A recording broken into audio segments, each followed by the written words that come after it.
center. So Everything's back. So that's what I would. Here?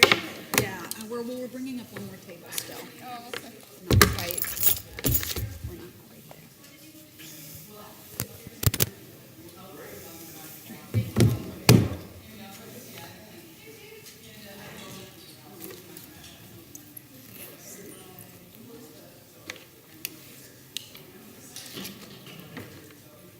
We're gonna slide one more chair per table and. How are you holding up? Hey, Did we do good in Salem? Billy, yes, Well, from what I we hear. got both what we wanted. Yeah. I mean, they made us one of the now before reporting projects in the state. And, Billy, yes, well, from what I hear. we got both what we wanted. Awful language. They made us one of the now before reporting projects in the state. And, Billy, yes, from what I hear. we got both what we wanted. Awful language. They made us one of the now before reporting projects in the state. And, Billy, yes, from what I hear. we got both what we wanted. They made us one of the now before reporting projects in the state.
Meeting of the City Council and the Committee for Homelessness. And the first thing we're going to do, my name is Kelly Menke. I'm the Vice Council President. And we're going to go around and introduce ourselves up here. So, Thank you. Matt Scales, Chief of Police. Heather Richards, Planning Director for the city. Remy Drabkin, City Council and Chair of the McMinnville Affordable Housing Task Force. Susan Muir, Parks and Rec Director. Jeff Towery, City Manager. Jeff Sargent, Executive Director, Yamhill Community Action Partnership and Co-Chair of the Homeless Housing Task Force. okay, thank you, everyone. We're going to have Remy give us an update on what's been happening with the vehicular camping program that she's been working on very hard, along with the rest of the Homeless Committee, and then introduce the program. So, Wonderful. Remy. Thank you very much. Well, thank you, Council President, and really to all who are in attendance today, virtually and in reality and in all sides of the room. Your presence here today is really greatly appreciated by the City of McMinnville. I'm going to give a little background on how we kind of got here today, our efforts thus far, and then we're going to ask you, our guests from St. Vincent de Paul and the City of Eugene, to provide a brief on their program and perspective, and I'll ask you as well just to introduce yourselves before we get up and running. Today, McMinnville Planning Director Heather Richards will serve as a facilitator and guide us through some prepared questions from our city's work group and City Council. For those in the audience, public comment questions for today are available via these provided question cards and can be filled out during the forum and handed in to either Susan, our Parks and Rec Director, or Jeff, City Manager. And then we will bring those questions forward. And we'll have a little bit of opportunity for some closing remarks at the end. So the City of McMinnville and its citizenry has become deeply engaged in a conversation regarding homeless residents living in RVs on city streets over the last many weeks. But internally, the dialogue and the solutions that we've been working towards have been really taking place for a couple of years.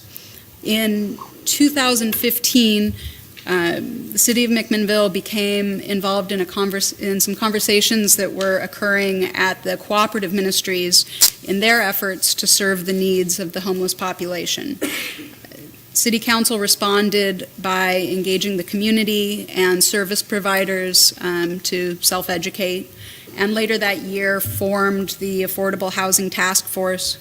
The task force went on to develop an action plan to review and recommend to City Council policies and or amendments to current zoning ordinances, building division review processes, system development charge fees, and other governmental policies that encourage increased access to and construction of housing for citizens who are earning 80% or less of McMinnville's median income. The task force regularly charges subcommittees with exploring different initiatives before they come to council and has successfully implemented a number of policy changes through this format. And so in February of 2017, a little over a year ago, the task force decided that homeless needs would better be served in a dedicated subcommittee, and thus formed the Housing for Homeless Subcommittee. Jeff Sargent co-chairs that along with Lindsay Manfred, who will be here in a little while, and she is with Health and Human Services. The group as a whole is comprised of City Council, County Commission, Planning Department, Health and Human Services, multiple service providers, the Housing Authority, the faith-based community, the police department, the business community, some of our local schools, and community members that are both housed and who have recently or who have experienced homelessness.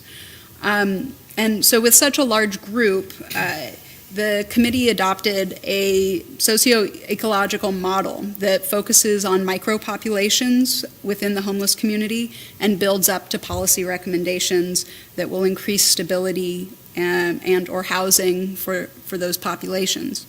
That idea actually came from one of our co-chairs, Lindsay Manfrin at Health and Human Services. Currently, there are 4 work groups, one for each of the following micropopulations: veterans, senior women, children, and the one that's seated here before you today, whose focus has been on vehicular homeless.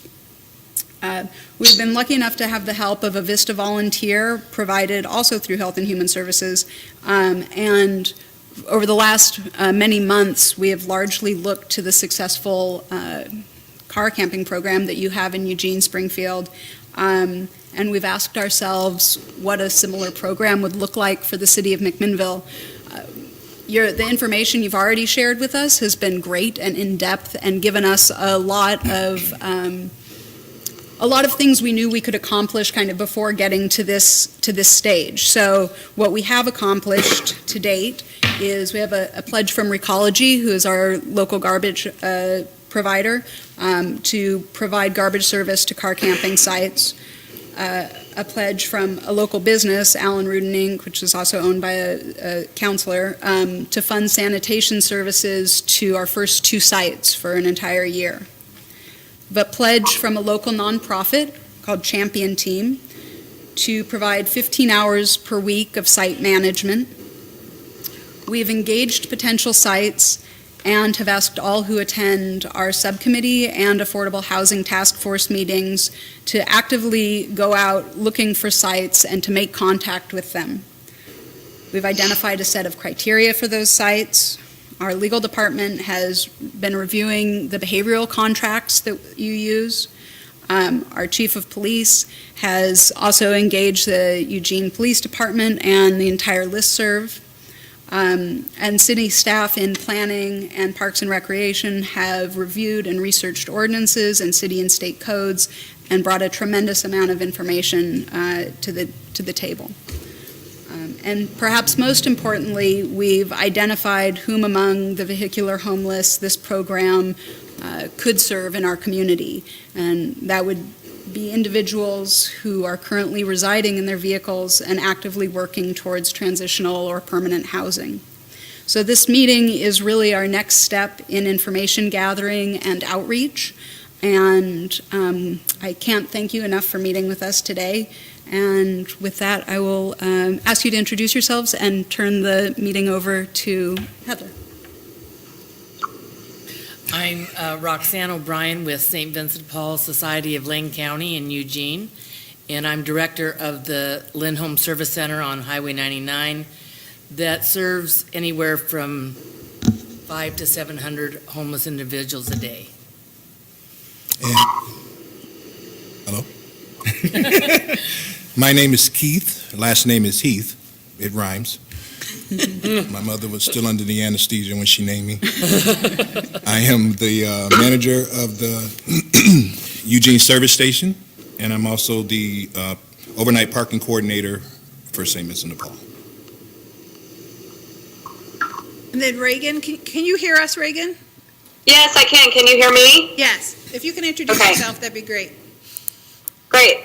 My name is Reagan Watches. I am a policy analyst in the city manager's office at the city of Eugene, and I work on some of the city's homelessness efforts. So part of that is being a liaison to the overnight parking program and the car camping program. So great. Thank you all for coming.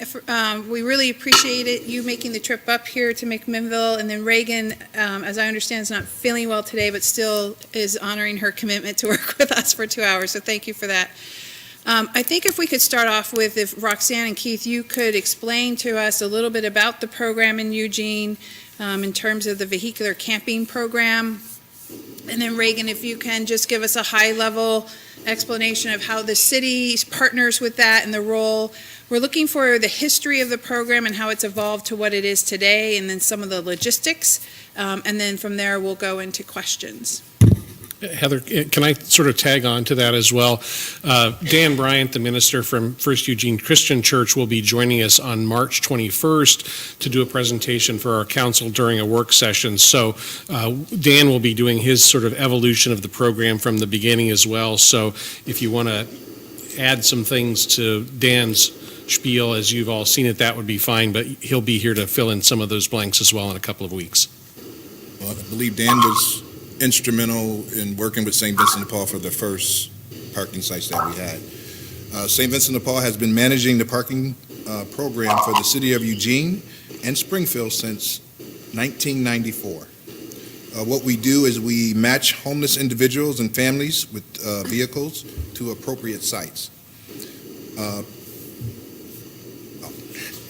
Prospective individuals receive services at our Access Day Center for singles and families, where they receive hot meals, showers, laundry, case management, referrals to other programs to help the homeless on their journey to permanent housing.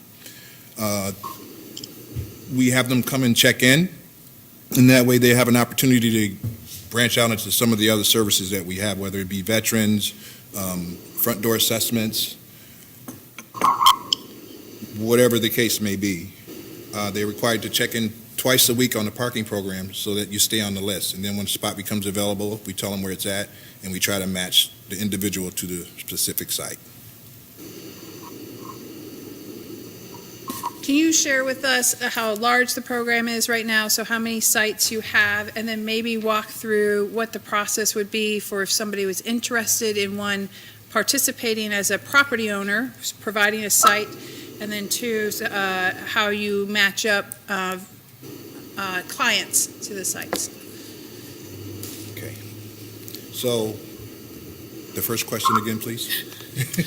How many sites you have currently in the program? Currently, we probably have about 60 sites for singles and family and children. And the second question was? How go ahead. How do you match them up? How do you match those up with the sites? People that are interested in the program? So, if we know that Johnny likes to be alone and won't get along with 2 or 3 other people in the same site, we would find a space for Johnny over here.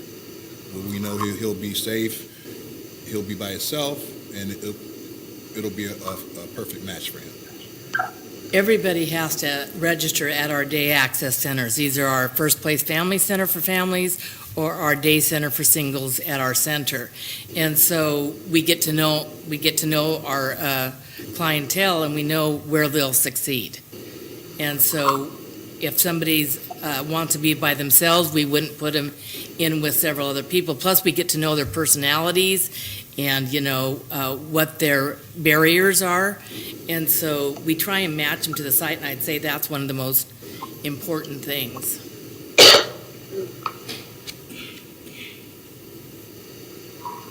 So I think what we'll do is we'll sort of do this as informal questions, if you guys have questions as we go, and we'll continue to. Can you talk a little bit about the difference between the sites that are for singles and couples versus the sites that are for families? And in all regards, what you talked about the different check-in places, but what the different criteria are for being able to apply to one of those sites? So for the family and children, it's more of an intense check-in process.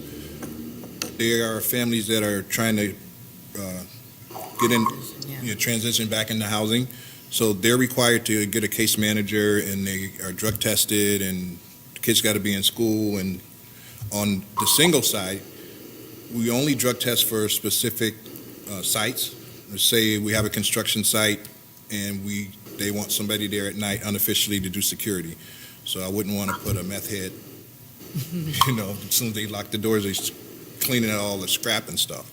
So we would do a drug test for those. We also do drug tests and background checks for churches, anywhere around a church or anywhere around a school. Keith, I'm curious, who runs your background checks? We have, it's called... It's through the same place that we do our employee background checks Oh, for chemical hiring. testing. Outside agent. So what hasn't worked in matching people to the sites? Where have you run into difficulties? Very rarely do we run into difficulties, but sometimes, like, let's say Alton Baker Park, we have 4 spaces there, and I might slide somebody in that we find out don't get along with the other people that are there. What happens is they're there for 90 days, and so every month somebody's coming in and every month somebody's coming out. And every now and then, somebody will get in there that don't fit, what's already there. And either I'll remove them from the program or I'll move them somewhere else. Depends on what they do. And how did you arrive at the 90 days? Did you start at 90 days? Did you get there? And do you ever allow people to stay more than 90 days? Yes. So initially, when the program was designed, 90 days back in 94 probably was a sufficient time to get a first month, last month, and a security. But nowadays, we know that's not possible. So we have stuck with the city sites, and we're going to be changing that soon, I think, at the 90 days. And that also lets us filter more people through the program. I have a waiting list with probably 100 people waiting that call in twice a week. And so we have the 9 city spots, and then the rest of them are private businesses. Can you tell us a couple different types of businesses that are engaged? We have Big John's Towing. It's a tow yard. Needed somebody there, again, for unofficial security at night. People were breaking into his place. And just having a presence on his property has zeroed that out, so he doesn't have to worry about somebody stealing his stuff at night. Yes, ma'am. Question on this particular one, where they're kind of performing a service, just being there and stuff like that, is there any issues that you've run into as far as employment law or workman's comp? That has not been an issue. We can't require them to perform a service, neither can the host. But lots of times it's just kind of by osmosis that it happens. Yeah, And there's sometimes just presence there and there. it turns into work for some people, too. And we don't ask them to get involved in what's happening, just that they notify the police if something's happening. So if, hey, get out of here, don't work, I got the police on the phone. Okay, cool, thank you. Yes, sir. Do you have a rough approximation, a percentage perhaps, of how many residents in the program are actively working with you to find more stable housing, and how many are either not ready or are not looking for more stable housing? Is it 50-50? Is it 60-40? I mean, any ideas? The majority of the folks that are coming through the program are trying to better themselves. Some at 65% maybe. So if somebody doesn't have an income for whatever reason, whether they're need to be on disability or if you don't have an income, we can wait till the Section 8 list opens up. But there's very few housing available to you if you don't have an income. We also run in our center, the rapid rehousing program and several veterans housing programs. But what we do is we try and identify the ones that we feel like we easily can get into housing, like if you have an income. So then through Lane County, we have a program where we can help you with the deposit and things like that. So we try and kind of glean off the easy ones that we know that it'll take just a small amount of case management to get them into housing. Eugene's housing market right now in rental is like 2% vacancy rate. And so even if you have a great credit history and a great work history, if you're not making the right amount of money, you're just not going to get in. So it's very challenging that way. And then the vouchers expire. It's very tight here too for rentals. Mm-hmm. Yeah. Thank you. So Roxanne, in that same vein, you mentioned, I guess my question is you got a wide pool of people that are wanting to get into this program. How are you selecting or selective in your approach to get people into this program? I mean, you've got obviously a massive waiting list. How are you selecting those? I guess if you could go back in the historical side of stuff, do you remember? Or do you have historical perspective about who initially was plugged into the program? Well, initially, back in '94, because I've been here at St. Vinny's 24 years. There was a homeless camping site, homeless camping program, basically at Autzen Stadium, and that was, before Autzen expanded, before the Ducks were winning, nobody seemed to care. As soon as that started happening, so the mayor approached, us, and so it's really changed over the years. I think the type of person that you're going to find in that program. We have so many other programs, and so many other homeless programs that and because we have a great HMIS system that we can track the homeless all through the programs, all through Lane County, we are able to grab the ones with income, grab all the vets, and try and put them into the different slots that they'll, be successful in. And I also chase a lot of these folks around during the week. So our contract with the city, so I'm a first responder for illegal camping. Okay. So I get a log from the police department every day, has a list of illegal campers, and I go out and try to make contact with them. When I make contact, I try to educate them, tell them to come down to the station to see me. We can get you on our waiting list. And in the meantime, I'm just chasing them around until we can find them somewhere to park safely. Okay. Thanks.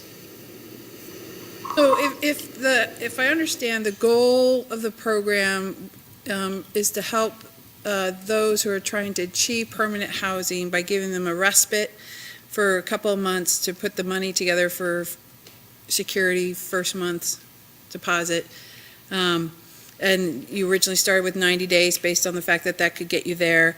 So in today's climate, so if we're starting new in McMinnville, what would you recommend to us in terms of a time frame so that, as we manage expectations and put a program like this together, that we're setting people up for success? So I would say start with 90 days and then go month to month after that. So in the 90 days, see where they are.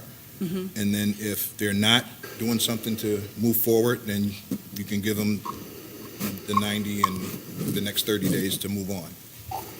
And then Go ahead. no, you go ahead. It takes a lot of case management if you want the prospective person to be successful. And a lot of programs don't pay for that. And so, the nice thing about St. Vinny's, we have all these programs that we can kind of say, okay, you need to go plug into renter's education, or we do a front door assessment to get them on the, permanent housing list. And so, without that, it's very hard to do anything in 90 days, Right, and we've had a lot of dialogue that we don't have the same suite of wraparound services that you have. Right. So how can we structure something for McMinnville where people are successful and give them enough time to be successful? So that's one of the questions we're wrestling with. The other question I have relative to that is, do you have repeat clients participating in the program? So someone participates and for whatever reason, either 90 days plus a couple of months has gone by and they've been, asked to move out of the program, they weren't successful, they come back to you later and say, I'm in a place. You have to wait a year once you've been in there. Okay. And then you can reapply. And do you have a lot of that? Not very much. Not really. I may transition somebody from one spot to the next only because they're looking for somebody to do the security thing, and they're not ready to go into permanent housing yet, but they're still working on it. And then I know that they're reliable.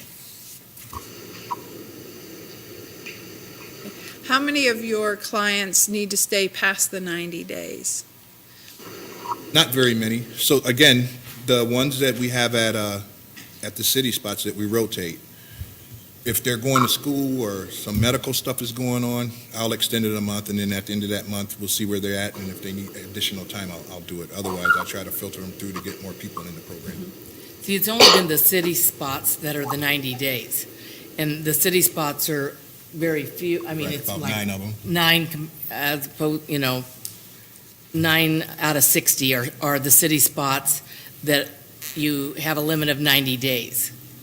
The other spots, it depends on the owner of the property and depends on the client on how long we'll let, So we're developing sites, we're losing sites. It's a constant. We just put in 10 new sites and we just lost 8. So, it's a constant merry-go-round.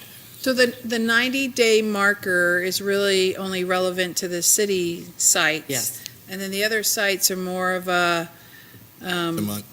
month-to-month based on your dialogue with what the property owner and also the client that you're placing there? Yes. And lots of times the client goes and gets their own spot. They go and form a relationship with the business and say, hey, can I park my camper there? This is the program that, give them keys information to talk to him. And if they find their own sites, it's more, it's probably going to be a longer term if they do find their own sites. And the city also sends people to us to register their businesses and property. So on these people that offer their own sites, are there any that are paying some small amount of rent or asked to do anything that's No. strictly It's actually against the program. against the program? Guidelines, to- yes. to do anything? Okay, thank you. You can't have them, like, let's say you plug your motorhome into a church. The church cannot ask them to pay any electricity, that kind of thing, yeah. Can you talk a little bit more about what city sites are involved and some of the other businesses? You mentioned the tow yard. I actually have a whole list here. Keith, do you want to talk about the city sites? So Whiz Tech. Yeah, we have 4 sites at Alton Baker, 4 sites at, we And call do it, they know what Alton Baker is? oh, it's a park. Yeah. I'm sorry. It's a public park. On the other side of Alton Baker, where the science factory is, we call it Whiz Tech. We have 4 spots there. We have 3 spots over at the Naval Reserve Yard on Chambers and 13th. That's a city site. Here's all your sites right there. And those.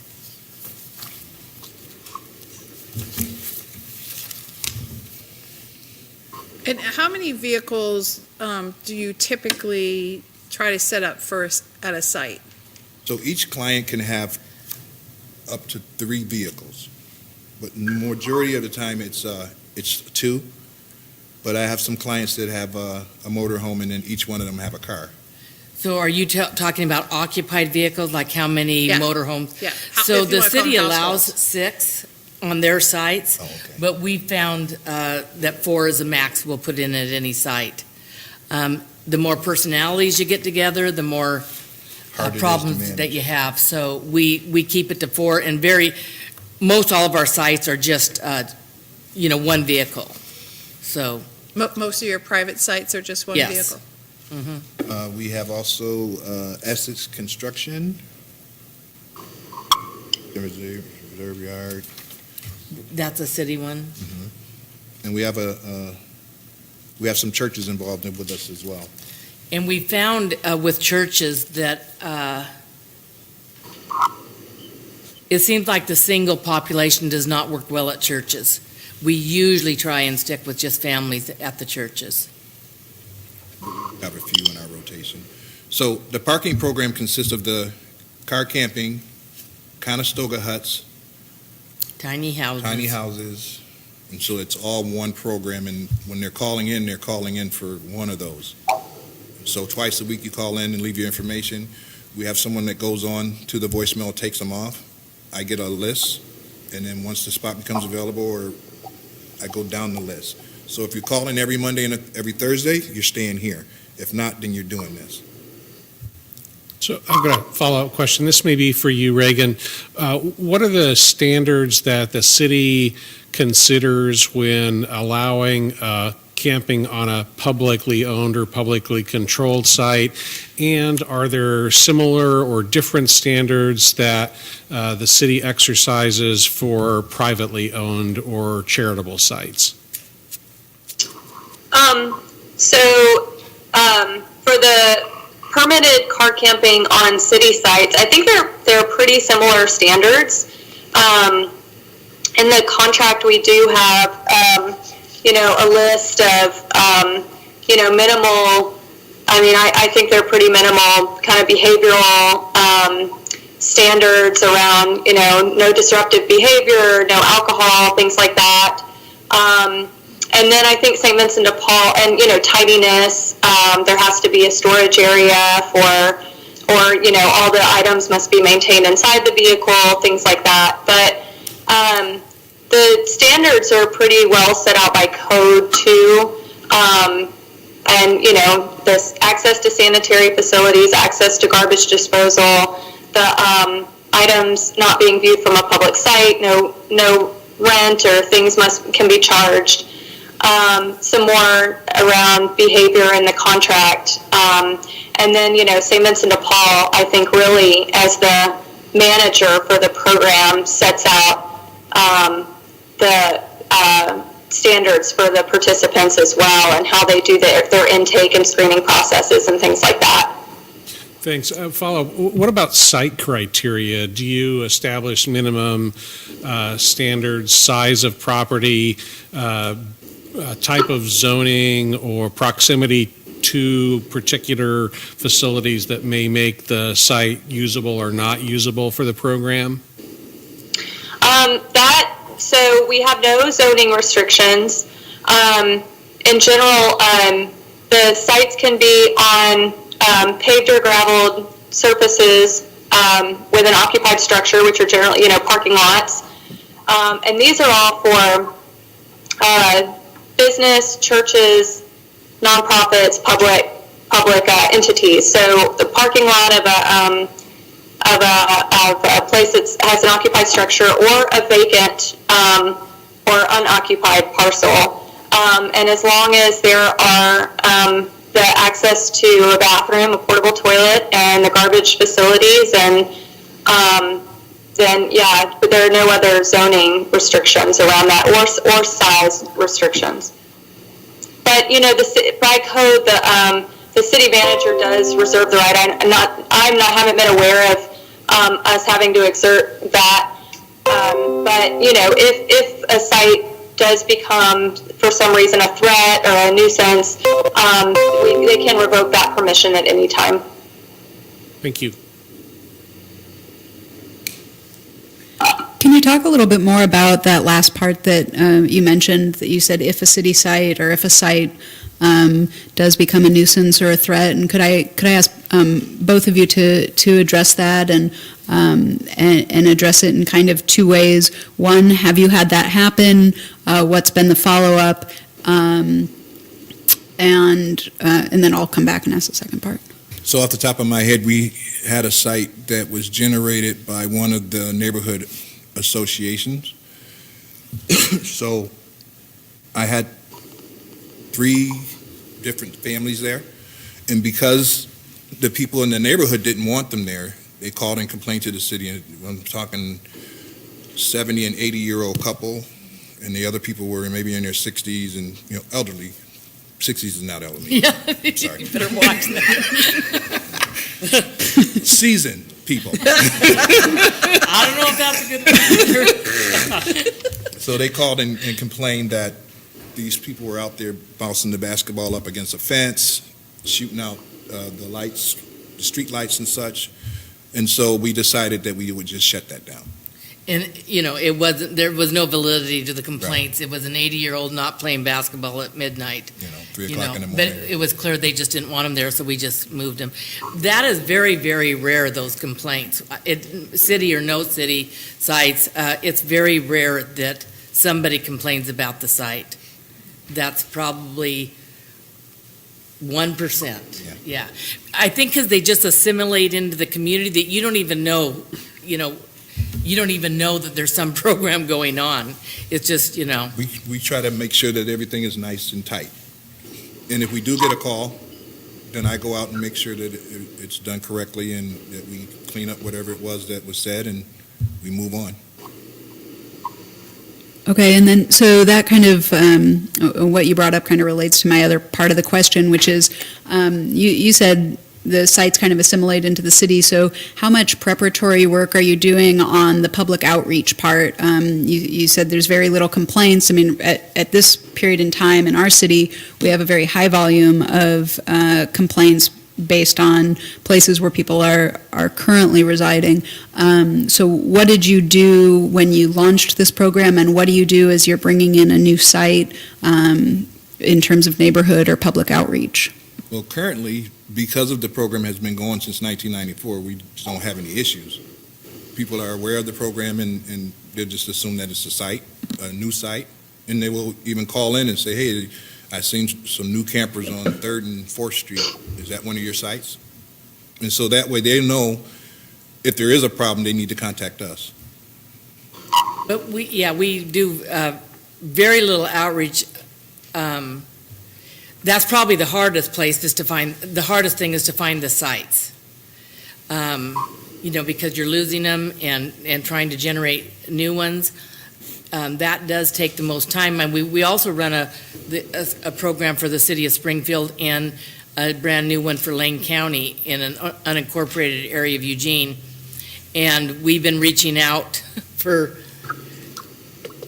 a long time with this new county program, and we only have one site. A lot of that is fear, because we've actually had sites out there, out in the unincorporated areas that nobody ever knew about. I mean, we knew about them, but so it's been happening all along. It's just that now that you formalize it, there's this fear that something's going to happen, that's not going to be great with the neighborhood. But all homeless people are not crackheads and drunks, and but by the grace of God, we could be in that situation. And so, in the meetings that I attend, most of the time, we get favorable mentions, and we just try to keep it moving. Yes, ma'am. And I would have to say that the person that's running the program, Keith, that has a lot to do with it, because you have to have a person that the homeless respect. And it helps if the homeless know them. So they know that, that they have your best interest at heart. And then again, you have to have the authority and portray to the client that you mean business. And so there's that balance there that you need, and that's probably going to be your biggest challenge. Is finding a Keith Heath. How often, you said you drug test initially, do you drug test regularly after that, or just if somebody reports an issue?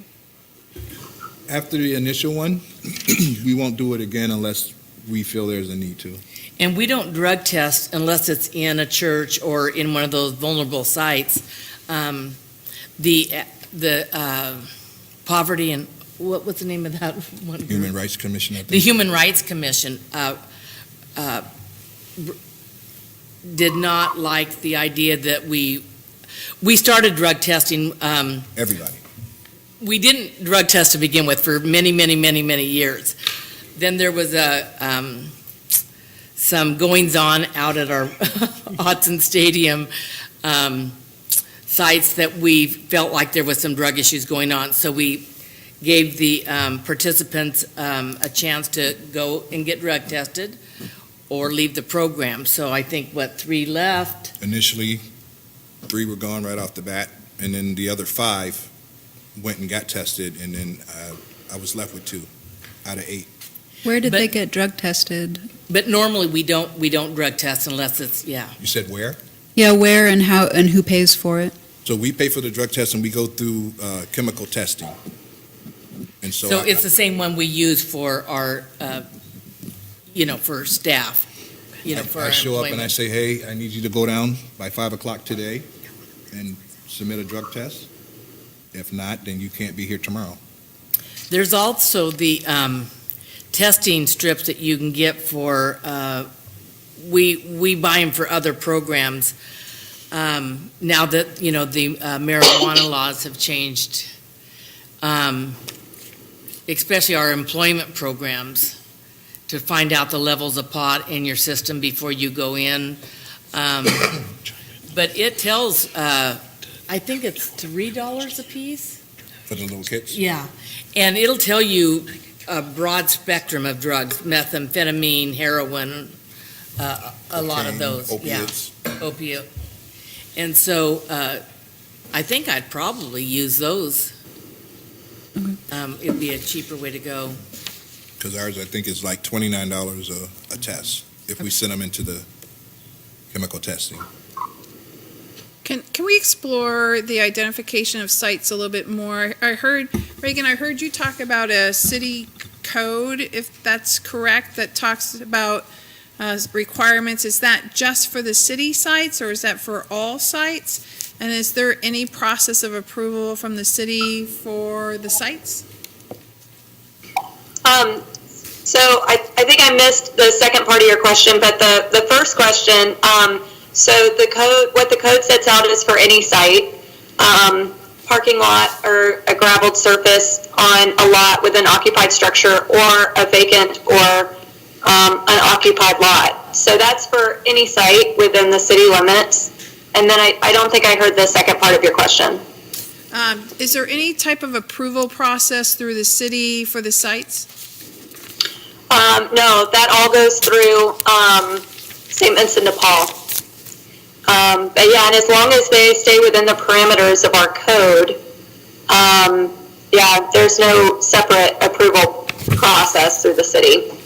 So if we get a new site, we don't have to contact the city. It's a very, very easy process, and the city of Eugene is excellent to work with. Because we also have a small program with the city of Springfield. It's a way more cumbersome process and not near as successful because the prospective participants in the program, we don't get to see in our access center. And so that makes a big difference. So the relationship you have with the potential clients is almost critical in terms of making the match for sites. Yeah, they're coming to the day center daily, taking a shower, doing laundry or what have you. And so we have an opportunity to observe them. It's I find it probably the number one critical point is it coming from, when you get to know somebody, you know where they're going to be successful at. I'll give you an example. Just last week, we have one site that we kind of run veterans through. So we let the VA run one of their clients through and then one of ours. And they don't contact with the person's name initially. Well, it happened to be one of our day centers clients that we never would have put in the spot in a million years. We get a call a couple days later, a lot of problems. It never would have happened had they ran that person's name by us, because we observed them every day and knew that wouldn't be a good fit at that particular site. You can have multiple barriers. You can have psychological or drug and alcohol issues. Does not mean you won't get into the program. We'll just put you where it's not going to be an issue. So if you did not have the service center, how would you structure the program differently? Well, it's going to be way more difficult for you. I probably wouldn't do it. Yeah, I'd run. You can kind of relate. No, you can kind of relate it to the city of Springfield because they don't. And I will say that we spend an exorbitant amount of hours on way fewer people because we don't know them, and we have to get permission to set up the sites there in Springfield as well. So I get a site, I have to call and make sure it's in their zoning industrial. So it is critical. I mean, I don't know, do you have a homeless center, access center here? Not as structured as your situation. Do you have an HMIS system that tracks, your homeless population in the city or county or? We do. Okay. Yeah. We do for our clients, but we don't reach every homeless person in the county. Right. So we have a number of service providers. We have YCAP, we have the Housing Authority, we have homeless shelter, we have aspirations towards a service center similar to what you have, but we do not have we don't have a one-stop shop for the types of services that you provide. And do you have any idea how many participants you're looking at? That's a difficult question to answer. I think, what we've been trying to figure out is what pieces can we put together, and I think our work group knows that we're at a critical point of community involvement. So I think it depends what type of community involvement we can get to see what a program like this could bear for our community. We're at risk of becoming a chicken or an egg. Right. And would you only allow motorhomes, or can somebody be sleeping in their car or their truck? Our conversation has just been about vehicular homeless, so if you're residing in your vehicle. What do you allow? Everything. Yeah. It has to be running when we go to move you. So it has to be mobile and working. Mm-hmm. And what other parameters, do you put anything on that, like current tags or insurance or anything, or it just has to be mobile? Got to be able to move it in a moment's notice. And if you didn't have a one-stop shop day center, would you limit that at all to more fully contained like RVs, or you'd still do everything? Most of the RVs that are in our program are not fully contained. Okay. Yeah, there's, I have some folks that just have trailers, so I would put them somewhere where they don't have to move them. So during duck season, the parking lot that we use for the... and he's talking about football. Yeah. He's not. Oregon Ducks football. So the 4 spaces we have over at the Science Factory they use that parking lot for the buses to shuttle back and forth. So I wouldn't put anybody over with just a trailer because they can't move it. They have to be moved by 3 o'clock on Friday, and then they come back after the event's over, and that's with the concerts too. So I would put them on the other side where I know they could be. Reagan, this question's probably for you. I'm the Parks and Rec Director, and I know you have, it sounds like 9 city sites, city-owned pieces of property. 2 of them, it sounds like, are within existing parks. Are there others that, the Roosevelt Yard, did I hear, or the Naval Reserve sites, those are sort of city-owned but not currently being used for activities, so they're sort of vacant? So we have the 2 sites at the Alton Baker Park, and then we have the Naval Reserve site that is currently being used as a car camping site. It's an unoccupied site that's city-owned. I don't believe we have any car camping currently over by our Public Works yard, but we do have a couple of other programs that are sort of similar to car camping, but they're bigger, but they're not part of the car camping program. The sites that we've kind of brainstormed around here that are so far city-owned are something more along the lines of neighborhood parks where there is either a senior center or a community center. What would be, are those sites that you've looked at in Eugene to put on the list? What's your experience with those types of sites, and what do you recommend for those types of sites? So my experience so far, I've only been a liaison with this program for about a year, but our community centers get a lot of use during the day, particularly the pools, and they have classes and things like that. We did just recently open 2 new family spots that are at a couple of our community centers. They were very strategically picked. They're close to the First Place Family Day Center, where families access day services. And for that property right now, what we're doing is sort of a pilot. This just opened a month or so ago. Is the families who utilize those spots are required to leave during the day, so they're only occupying the spot at night. But again, that we chose that because it's very close to the Family Day Center where they can go during the day and where they're accessing services. So we are giving that a shot and seeing how that goes. Yeah. And do you use any of your neighborhood parks for this use? Do you have any campers? Not currently.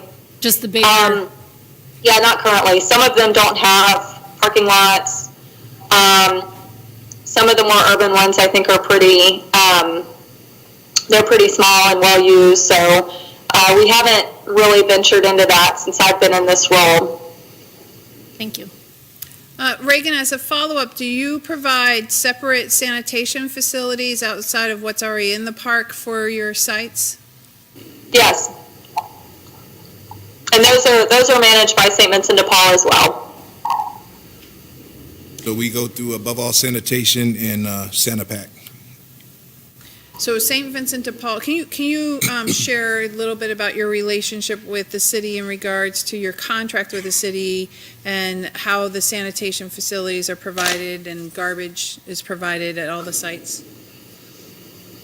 So that funding is in our contract, and so we order the porta potties and the sanitation service, and so we have one of those at each site, depending on how many are at that site, because one vehicle can have 2 occupants, and so if you have 2 vehicles, could be up to 4 people. So depends on how big the dumpster is, how many people are at that site. But those funds are provided by the city within the contract. And then have you had any issues with vandalism with the sanitation facilities that are being provided? Outside use of them? They all have locks. Yeah, they have locks, but some, like in Alton Baker, sometimes somebody would break the lock off and get rid of the hand sanitizer or break a toilet seat. And it's minimal. But we have a good relationship with both Above All Sanitation, the toilet people, and then the garbage folks. So in that park, rather than the standard 95-gallon and 65-gallon and the little blue recycling, we have a little dumpster out there. And then the porta potty, I have 2 porta potties because I have four spaces there. Mm-hmm. And then the locks come from Above All Sanitation, so that the clients don't have to be there in order for them to clean them. Okay. Yes, sir. There are various stories out there about some towns sending their homeless to other towns that might have better services. It's unclear how true those are, but and here in Yamhill County, we conduct the homeless count each year, and we find the vast majority of the folks that we identify are from Yamhill County. Do you find that you have very many of your participants from outside of Lane County, and you have such a wait list? Do you have any kind of priority for Lane County residents? No. So every year we got the country fair, we got train riders that come through, so we're always busy at the day center. And so as long as you're calling in twice a week, I'm taking them off the list. But I think it's a small percentage, and I'm just going to guess maybe 15% are from outside areas, outside of Lane County. I think this question might be for Reagan. I'm just curious. So St. Vincent de Paul has a contract with the city, and the city provides the funding for the porta potties and other essentials. Where does that funding money come from? I'm sorry, where does the funding come from? Yeah. These are general fund dollars. And the contract is between our planning department and St. Vincent de Paul. Okay. Are they donations that come from other people, or just something you budget in as part of your general fund? I'm sorry, I'm having trouble hearing. Are these funds donations? Are they federal funds, or are they just part of what you budget as? No, they're the city's general fund dollars. So, yeah, not federal funds, just out of the city's general fund through our planning department. Okay, thank you. And have you had any backlash from the citizens of Eugene about using tax dollars to fund these programs? Not that I'm aware of. Again, this has been a pretty long-standing program, so it's possible that when the program was initiated, there was some conversation, but no, I haven't heard any. Yeah. Can we, to follow up on that conversation, can we explore a little bit further how St. Vincent de Paul serves as a first responder for illegal camping? I'm assuming on the public right-of-way. And so, a couple of questions to you, Keith. When you first make contact with someone, what does that look like? Are you talking to them about the code and that they could be towed, but here are some services that may be available to you? And then to you, Reagan, as a follow-up, has the city calculated what type of value that provides to the city by having St. Vincent de Paul be the first responder versus police officers being the first responder? Okay. So, I don't ask short questions, do I? They need to ask a question and then do the follow-up. yeah, right. So generally speaking, so I get the list and then I go out and, as I said, most of the folks that I'm chasing around, I know. So when I pull up, I'm looking at the license plate and I recognize the vehicle and, hey, Bill, got a complaint against you. Here's a notice. And then they have 24 hours to get out of that area. So anywhere in the next 30 days within the city that they're found illegally camping again is subject to being cited and towed. So they're called willful violators at that point. So after that's done, I say, hey, come on over to the station if you're not already on the list. Have you been calling in? Yeah, I called in Monday, but I didn't call in Thursday. And where am I at on the list? Well,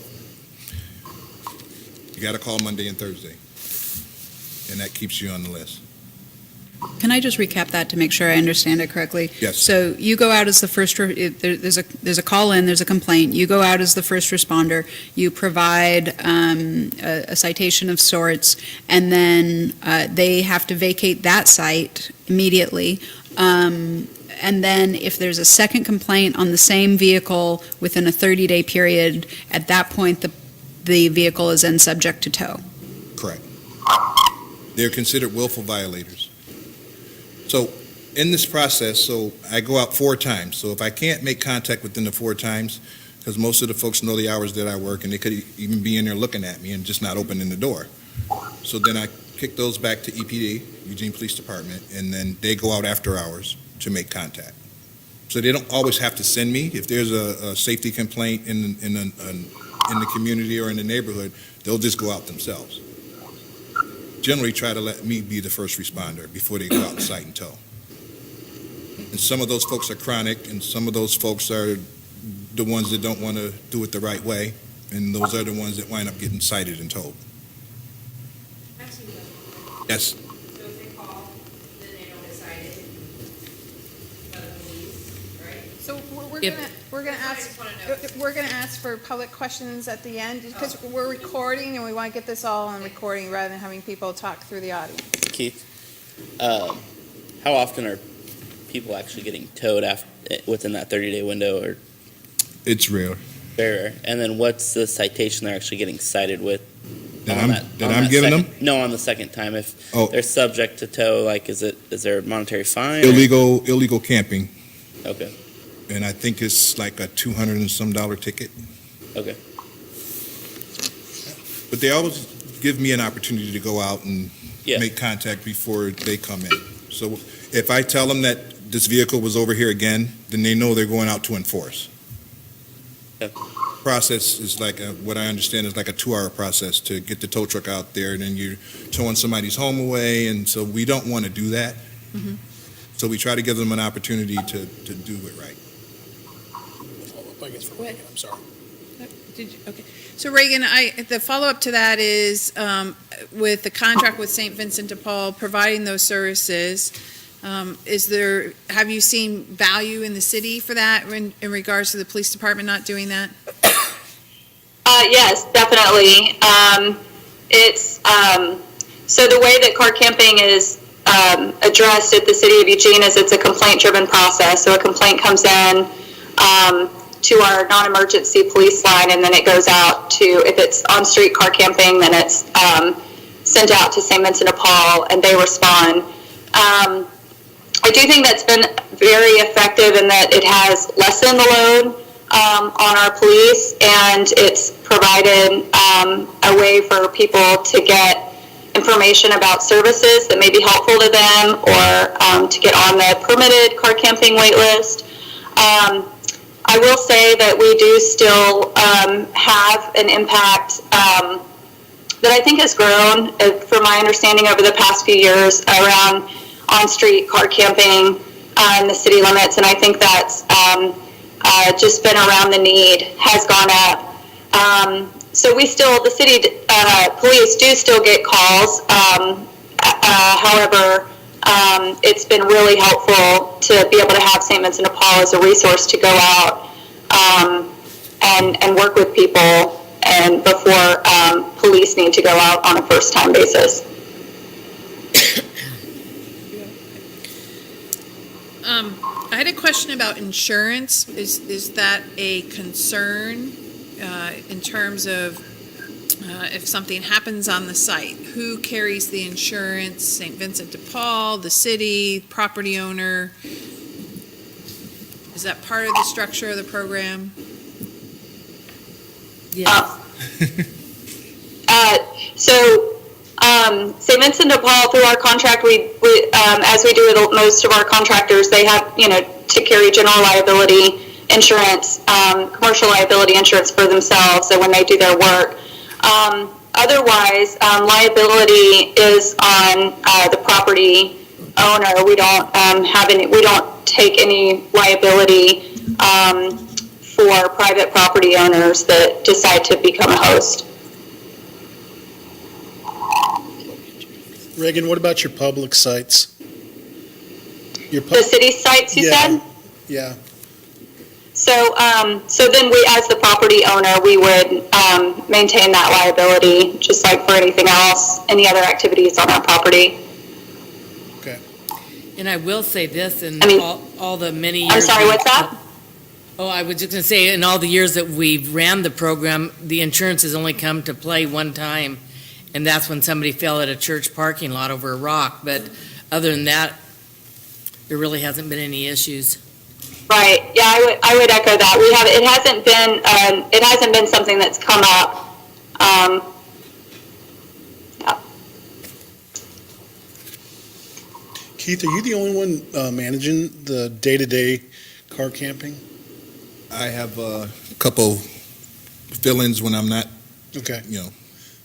Okay. So how many, and I don't want to get in the weeds here, but real quickly, how many times do you go out a day and provide people with information about services that St. V's has? It's a daily basis. It's a daily basis. They didn't clone you? How many cars? Wow, okay. So what I do is, I get the log and then I try to strategize where I'm going to be, so then I can go check on the sites that's in that area. Okay. So the legal sites. Right. So he kind of just maps out his day like, I got to go address these illegal parkers, and so I know I've got 3 sites over in that area. I'm going to stop by and making sure everything's going smooth.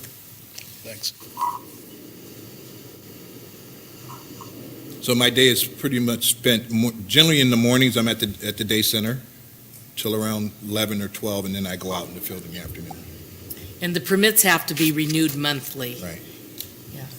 Even if you're in there for a long term, you still have to come in and check in and get a new permit for that month, the next month.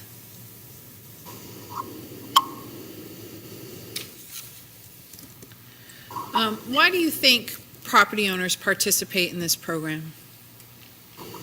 One, they want to help out in their community. 2, it's free security.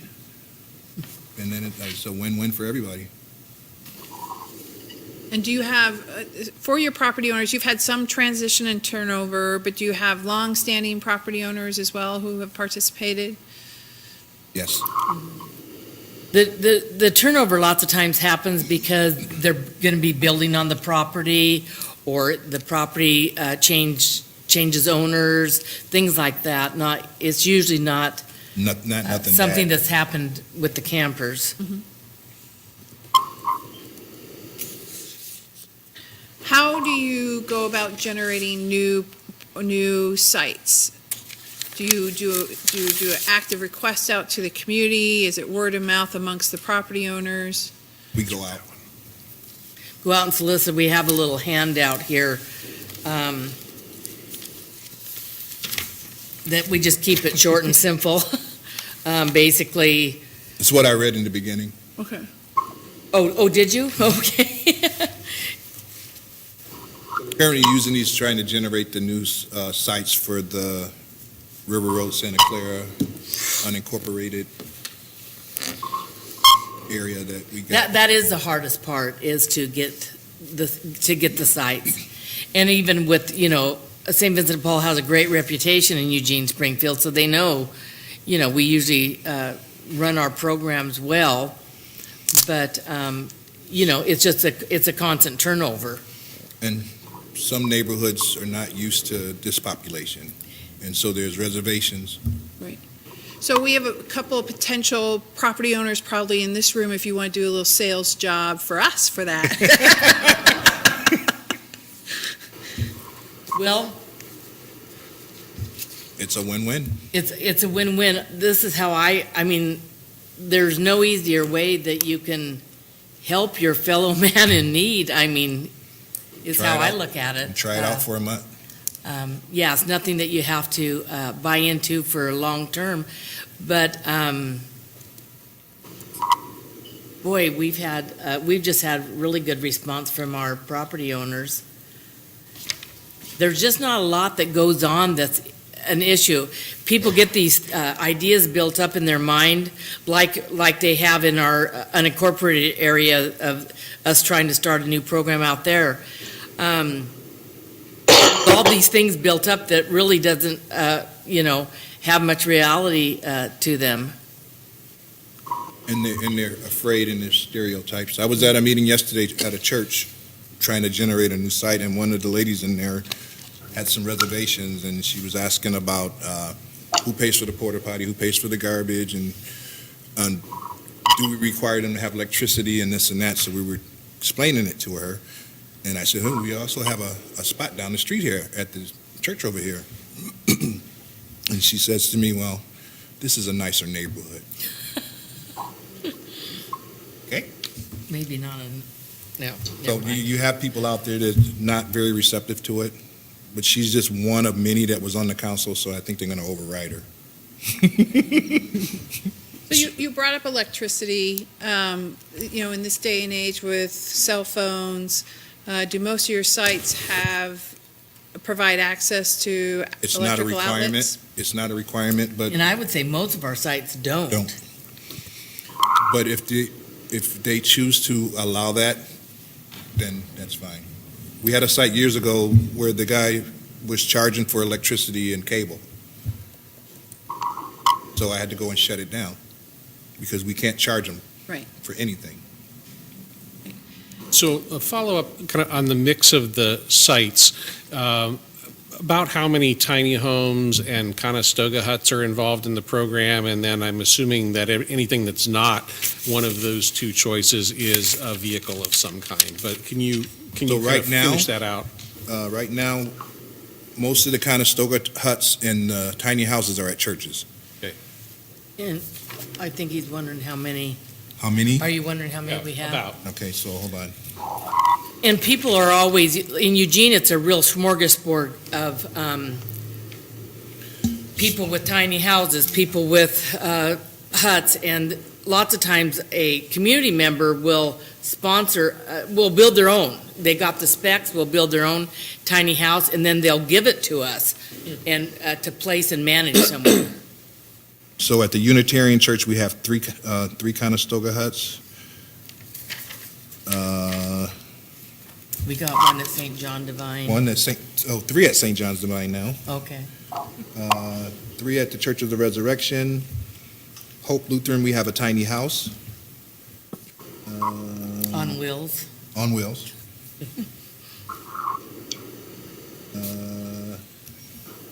And that was one where a pastor actually paid for it, paid to have it built, and then asked us, and then donated the house to St. Vinny's, and then we run them. So those were the Eugene ones, and then we also have 2 at Northwood Christian Church, 2 at Everett Memorial in Springfield, and the other one, Seventh-day Adventist Church, we just added, but a lady built it. Private owner got the specs from the person that builds them and built one in her house, and we found a place for them to put it up. And these tiny homes are just basically a sleeping unit, correct? Conestoga huts and tiny homes. Okay, that's what I'm too tall to stand up in them, but Unlike, there are, I think Emerald Village is, in Eugene, they just put on their first tiny house, and they do have plumbing and electricity. Well, I've seen some of the others, and I know they're very basic. But so the Conestoga huts, you got a twin bed in there, a dresser, a smoke detector, there's a window in the back, you can lock the door in the front. One person, very comfortable, 2, can get 2 in there, but you'll be close. Keith? Sir. In your program, how do you manage individuals or families with pets? Do you have specific sites for pets? Right, so any of the city sites, we can't have any pets, unless it's a CNI dog, but the private sites will allow dogs and pets. And it depends on, we also, like we know our clients, we also know the animals. And we know which ones will be successful on the sites. And There's a difference between a companion animal and a service animal. Yep. And a lot of folks have companion animals, not service animals, and they try to debate that. And there is that debate, and so we've adopted a policy at our center, which that's a big issue, is if it acts like a service animal, it is. So that eliminates about 99.9% of our animals, because we say, okay, that we will let you call that a service animal, but it's not acting like one right now, so you need to make sure it has more training. And we even give them videos to train them themselves, so they can join back in once the animal is acting in an appropriate manner. I mean, our center sees so many a day that we just, when you see 300 to 500 people coming through that day center for the homeless a day, you can't have the issues with animals. So that really worked, because I called the federal government and the city and the county and the state, getting guidance on that service animal versus companion and you can't ask any questions, and every one of them detects seizures, and there's just all these, how can you prove it, but you can't ask it. So I just go by their behavior, and it just kind of took care of itself. Yeah, you tell me it's a service animal, the next minute he's on the counter. He's on the counter grabbing your hamburger. Yeah. It's not a service. Keith, real quick, I know there's a bunch of questions that they want to get to, but can you give me an idea? I know I talked to the captain from Eugene PD, and they will say that these programs that you're managing they are not call drivers. That's good. But the question is the dusk to dawn programs. She did say that essentially, where are they going during the day? I would assume they're going back. They're going to our center. To your center. So the dusk to dawn is like across the street from us. Okay. So these, and how many people, and are they required to do these weekly check-ins, and then? I'll let Roxanne take that. So Dusk to Dawn is a program that we've been running for 3 years. The first year it was 20 people in a tent on the property where our access center and our Lindholm Center is. Then last year it was 60 people, in 3 tents on our property. This year, St. Vincent de Paul bought the property about a block down from our day access center, and so now it started off, it's a winter program, it runs November 1st through March 31st. It was 80 people in 5 military tents on our property. The city of Eugene just kicked in, just asked us, can you help 15 more people for the month of March? So we said yes, so we ordered another military tent and all that. So now we're helping 95 people every night. They are up by 7, they walk down to the center block, their breakfast is ready, and they sign up for the showers and laundry and all that. So right now, till the end of March, we have 95, and then they'll be back out. We also have 10-car That's what I was, Oh, the safe parking. safe parking. okay, safe parking is what it's called. Is that attached to that program? Yes, but it's very different. It's basically you drive into a spot at night and you got to be out by 7 in the morning. Okay. So that's only 10 people on one site, the Lane County Behavioral Health. It's on Lane County's property. It's not run by the city of Eugene, and so that's very, very easy to run because very minimal problem, minimal contact. We have a staff member go by there every morning to make sure everybody's out, and I don't think we've had one complaint this year at all, and only 1 or 2 complaints last year. So. I've complained. Sanitation's that provided also? Yes, Okay. dumpster and porta potties. Okay, thank you. And are they required to be in like some sort of wraparound services where they're checking in or?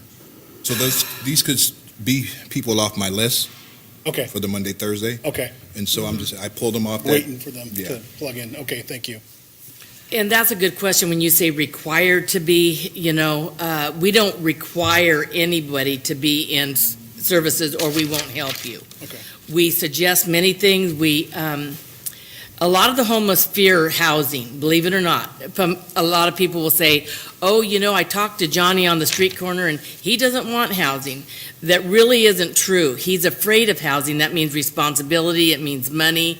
Where am I going to get it? So if you approach the person without a local address, say, hey, I have some funds. If I could manage you for 2 years and with some case management and help you out and, either get you on disability or get you a job, would you be interested in a local permanent address? There's nobody that turns you down. So in the effort to get to questions from the public, let's ask one more question and then we'll go to some public questions. Does anybody have a last question they want to ask for right now? We have about 40 minutes left, so we do want to close this out at 5 because there are other things going on today, so. Okay. just mind. So I have a last question. Why don't you take it, Heather? I was trying to be generous. When we talked on the phone, you talked about one of the reasons this program is so successful is it's almost self-policed because people who get into the program don't want to lose their opportunity associated with the program. And I wondered if you could talk a little bit about that and also talk about the other thing I was surprised about when we talked on the phone is that you have had minimal negative circumstances. So minimal times when you've had to engage and actually evict people from the sites. If you could share that, that'd be great. So for me, I approach my job with, number one, it's not a job to me. When it becomes a job, then I won't do it. I enjoy what I do. I treat people with respect. And so when I'm going into a situation like that, it's respect. It's not working out here, you did this or you broke a rule, unfortunately, you have to leave. And 99.9% of the time, it's very peaceful. They understand what they did or what the situation was, and it's time to move on. And I also tell them, leave here peacefully, and then I might consider you for something else down the road. If you cause me problems, then we'll have to get the police involved, and then it goes bad from there. I think he's only had the police involved 1 or 2 times. 1 or 2 yeah. times. In how many years? I've been doing this, I've been with St. Vincent for 12 years, I've been doing this for 10 of those 12 years. Thank you for that. Do you And want- it's a one strike out. You know, there's no nonsense, and Keith tells them that right up front when they're going over the guidelines. It's in our You're not contract. gonna, I'm not gonna come out and ask you to follow the guidelines that you're agreeing to. You break one of them and you're out. So he puts that expectation right up front. Do you have a set of guidelines that every camper agrees to abide by? Yes. I understand my permission to sleep in this designated area may be revoked at any time for any reason. When I leave this site, I will take my vehicle and my possessions. Do they actually sign a contract with you? Yes. That's what I thought. Thanks.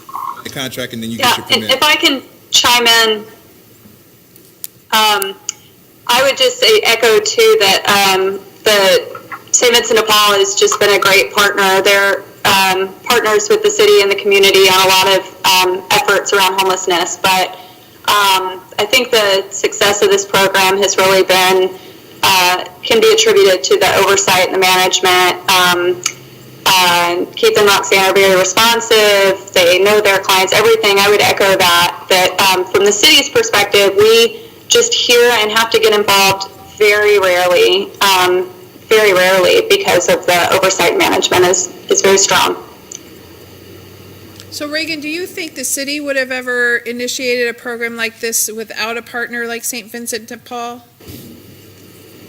I'm sorry, can you repeat that? Sure. Do you think the city would have initiated a program like this without a partner like St. Vincent de Paul? That's an interesting question. I mean, St. Vincent de Paul has a really strong reputation. I think it's possible that the city would do something on a very, very small scale as sort of a pilot. One thing to mention too is that while the majority, most of the sites in this program are managed by St. Vincent de Paul, there are some churches that manage their own, camper in a Conestoga hut or something, and as long as they can abide by code, it helps the property owners immensely to have St. Vincent de Paul there as a partner to oversee and help with the costs through their contract with us. But they're a very strong partner. I could potentially see doing something as a pilot on a very small scale. But yeah.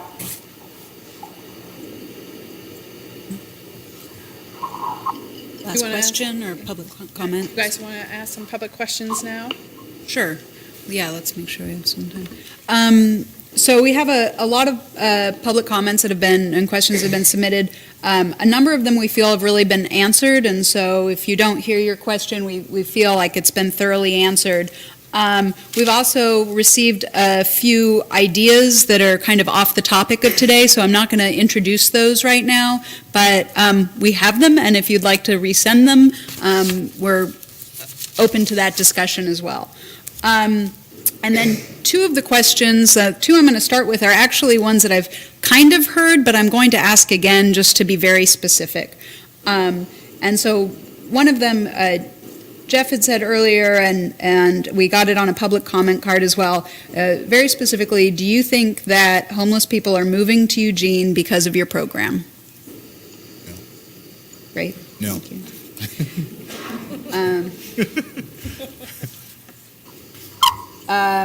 And the other one that was, I think this one is when people are on your list and they're not provided a site yet and they haven't made it to the top, are they getting fined constantly for that, or how do they manage that transitional time before they get into a site? They call it the Eugene Shuffle. So what you do is you get in somewhere late at night and you get out early. And you're not leaving garbage, you're not making noise, and you're being a good neighbor.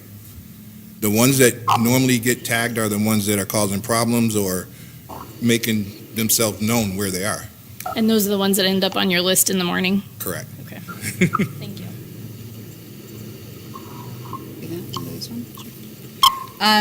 Have you ever been, you had mentioned some human rights violations earlier, and this question is whether you have ever been challenged on any constitutional rights violations for towing somebody's home or for any other reason?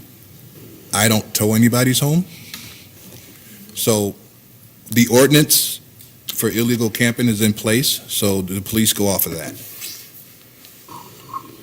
I just go out for a notice and let them know what they're doing is illegal, try to educate them on how to do it right, and if they choose not to, then the police come in and do their job. Okay, and Reagan, do you mind addressing that as well? Yeah, I don't know of any lawsuits that have come through in my time at the city, so I'm not aware of any. I know that there's been people who've gotten their motorhomes towed have gone to court and tried to fight it, but because of our login lists and such, we've made contact with them, they've been warned, so it's documented that you've been warned before and you're in that window where you knew that you could be towed.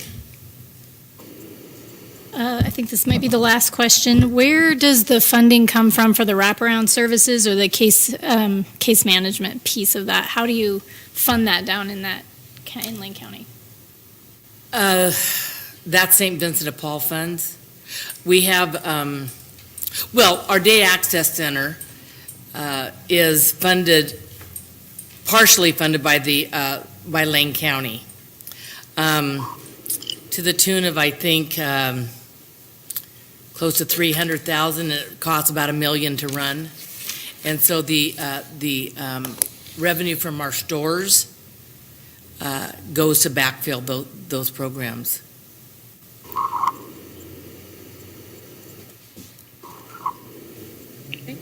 So follow-up question to that. This may fall to you, Reagan, to answer as well. Are there any programs that are currently supported by the Human Services Commission that contribute either directly or indirectly to either the case management, wraparound services, or the camping program that you're aware of?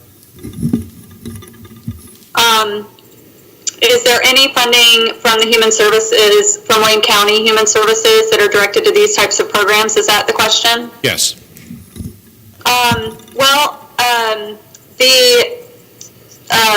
The funding for this program is through the City of Eugene. We do have these winter strategies programs that the funding for that comes through Wayne County Human Services. The way it works is the city contributes funding to the Human Services Commission, which is an intergovernmental group made up of Wayne County, the City of Eugene, and the City of Springfield. So those entities pull together money with state funding and other sources to distribute out to a variety of human services in our community. The city has a few programs that it directly funds, and car camping is one of those. However, winter strategies, so Keith and Roxanne talked about the safe parking program, which is just overnight during the winter months. That also includes the big mash-style tents. Other emergency programs, those do go through the Human Services Commission. But the city will take their funds and give them, just like that extra 15 people in our Dust to Dawn. It came from the City of Eugene, but they gave it to Lane County and just added it on to our regular contract.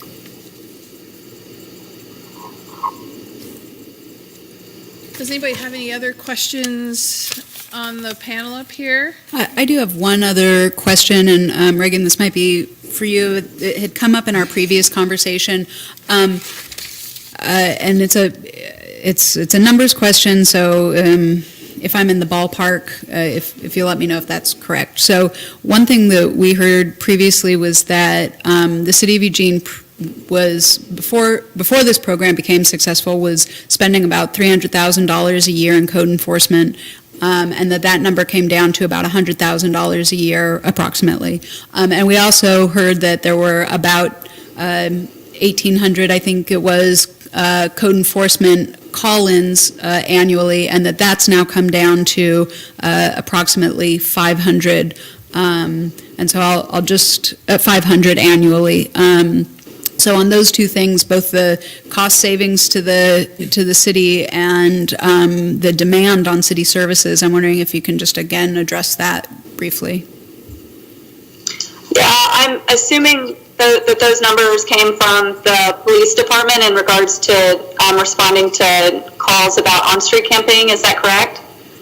Well, this was in our previous conversation, but I'm pulling that information forward. Probably got that from William. Yeah, so Oh, it yeah, came that's from right. William, and it was specific to the on-street camping discussion. Okay.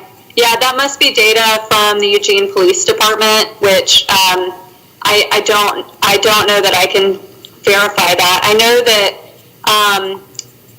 the numbers did go down considerably in the 2000s, I believe, that decade. I'm not sure where we're at right now. Like I said, my understanding from conversations with police is that we have seen an increase in calls. But, again, that's an increase in calls to that non-emergency line. So those are ones that are filtered over to St. Vincent de Paul. So I can say that there is a reduction on impact to our police department and having to be that first responder. But I don't know where we stand with the numbers right now in terms of how many get called back and how many they have to actually go out to. I just wanted to ask if there was anyone else in the audience who wanted to provide a question for us to ask on a comment card as a last call. Please provide it on a comment card and we'll bring it up. And then to our panel, as McMinnville's considering this program, are there any learning lessons that you would like to share with us? So things that you tried that were pitfalls that you would suggest to us to avoid, things that we definitely need to have as part of our program because it wouldn't be successful without it? Run, no. McMinnville's a wonderful community. Don't you dare. Love it here. I would say that who's ever gonna run it, just be respectful in what you're doing, and people will respect you back.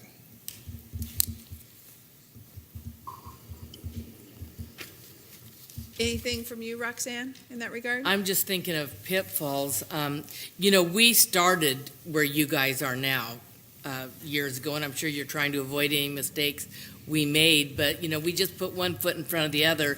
Trial and error. And you're, each community is different, each, the services in the community are different, but I just say put one foot in front of the other, and it's gonna become apparent what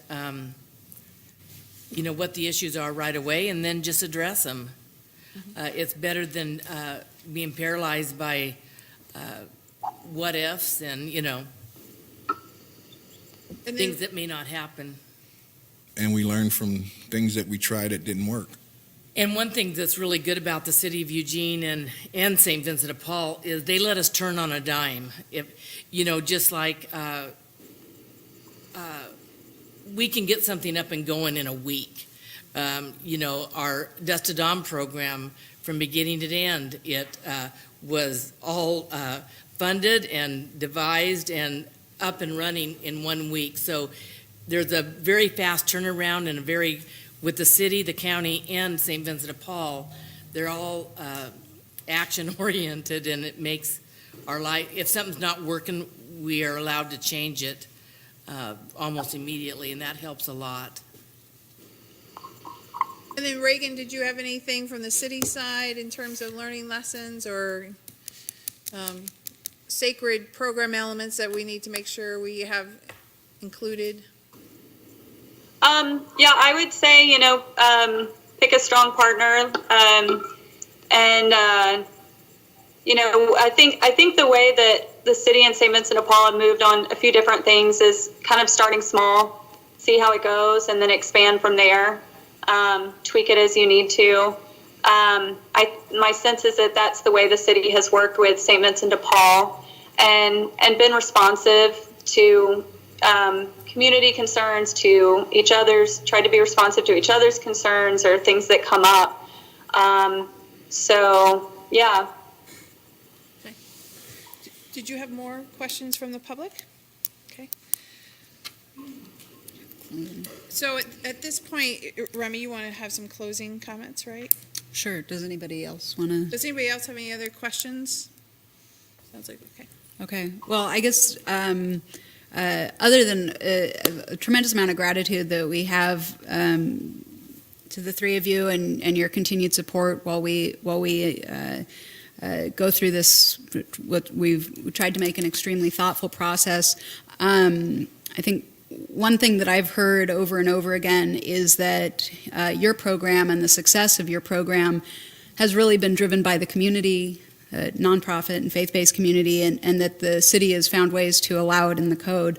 And I think that for us right now, where we are as a city, is that in order to start finding success in these really very complex issues, that our unhoused neighbors right now really need the support and the partnership of the housed citizens of McMinnville.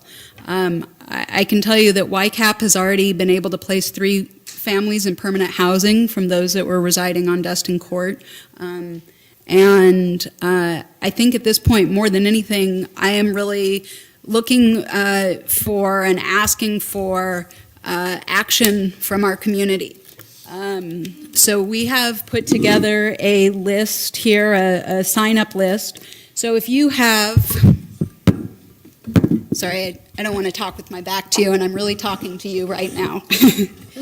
So if you have the ability to donate a place, a site, if you have the ability to do sponsorship, to get involved and start bringing pieces of this together, if you can sponsor a porta potty, if you can support the nonprofits that we've engaged to help in this process, if you know of a place that would be appropriate, whether it's at your church or your local grocery store or your place of work, and you can go out and you can have those conversations. We are actively trying to find good partnerships within the community and create some success here and take away from a lot of the consternation that's happening in our community and the divisiveness. We are all residents of McMinnville, and this is a time when we need to help each other out and raise a hand. So, sorry. So I'm going to pass this around, and if you can get involved, or Howie's got one in the back, and if you can get involved in any way, now is a great time to do that. So please do. Please stand up here with me and stand up for your community. Thank you. Okay, you want to close? Okay.